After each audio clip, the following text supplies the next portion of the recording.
शादी करने से पहले एक बार देख ले दूल्हे का रेट। बिहार में जारी किया गया है दूल्हे के दहेज के रेट का लिस्ट। प्राइवेट से लेकर सरकारी तक सबका है रेट फिक्स। बिहार में बीते दिनों एक स्कैम चल रहा है जिसका नाम है पकड़ौआ विवाह। खबरों में लगातार पकड़ौआ विवाह से जुड़ी हुई कई खबर चलाई जा रही है। अब ये क्या है, कैसे होता है, ये बात हर किसी को पता होगी क्योंकि इसके नाम से ही समझ आता है जो बिना मर्जी और जोर जबरदस्ती से कराई जाए। लेकिन अहम सवाल उठता है कि आखिर इसकी जरूरत क्यों पड़ गई। इसे लेकर कई मीडिया संस्थानों ने अपनी ओर से जांच पड़ताल की है और छानबीन करने के बाद जो रिपोर्ट सामने आई वो हैरान करने वाली थी। पकड़ौआ विवाह करने का मुख्य वजह दहेज से छुटकारा पाना पाया गया है।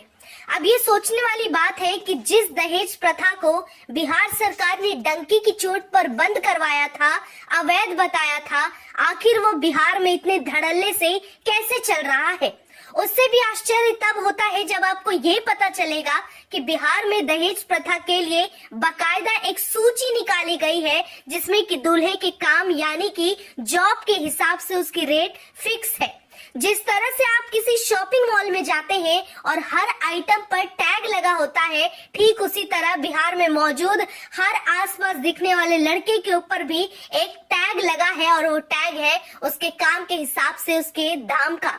दूल्हे की रेट लिस्ट पर एक नजर डालने से पहले ये जान लीजिए, अगर आप सरकारी नौकरी ले रहे हैं तो बिहार सरकार किसी भी जॉब से जुड़ रहे हैं तो उससे पहले स्क्रीन पर चल रहे इस फॉर्म को आपको भरना होता है। इसमें साफ तौर पर लिखा गया है अगर आप इस फॉर्म को भर रहे हैं, सरकारी नौकरी कर रहे हैं तो दहेज के बिल्कुल खिलाफ रहना होगा, दहेज बंदी का समर्थन करना होगा और अगर इस फॉर्म को भरने के बाद लेन देन दहेज लेते देते पकड़े जाते हैं या इस तरह की कोई पुष्टि होती है तो आपकी नौकरी चली जाएगी, आपको नौकरी से बर्खास्त कर दिया जाएगा।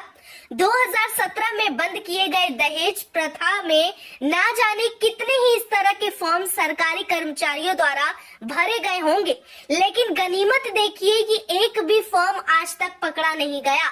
आज तक एक भी ऐसे लोग सामने नहीं आए जिसने फॉर्म भरने के बाद दहेज लिया हो। ये बात हर कोई अच्छे से जानता है कि ये मुमकिन ही नहीं है। आप दहेज ना ले रहे हो ऐसा हो ही नहीं सकता। समाज में अभी भी इक्के दुक्के ऐसे लोग हैं जो कि दहेज प्रथा के पूर्णतः खिलाफ है, तो धांधली हो कहाँ रही है ये समझ आ रहा होगा। इसको और बेहतर तरीके से समझने के लिए आप छोटे से उदाहरण को समझिए। शराबबंदी भी नीतीश कुमार ने बिहार में बंद कर दी, लेकिन आए दिन शराब के कारण, विशेषकर देसी शराब के कारण कितने लोगों की मौत होती है ये खबर में सामने पढ़ने को मिल जाता है। यानी कि ना तो बिहार में शराबबंदी बंद हुई है और ना ही दहेज प्रथा को रोक पाया गया है। अब सबसे आखिर में बात कर लेते हैं दूल्हे के रेट लिस्ट की। अगर आप शादी की सोच रहे हैं तो आपको इस बारे में पता होना चाहिए कि बिहार में लड़के की डिमांड से पहले जो ऑफिशियली सर्कुलेटेड लिस्ट है उसमें उसके जॉब कैटेगरी के लिए कितने दहेज देने होंगे। इस वक्त आपकी स्क्रीन पर एक लिस्ट चल रही है जिसमें साफ साफ देखा जा सकता है कि अगर दूल्हा उस कैटेगरी यानी कि चतुर्थ श्रेणी के कर्मचारी है तो उसे 5 से 6 लाख दहेज और एक बाइक जिसकी कीमत 1 लाख तक की होनी चाहिए।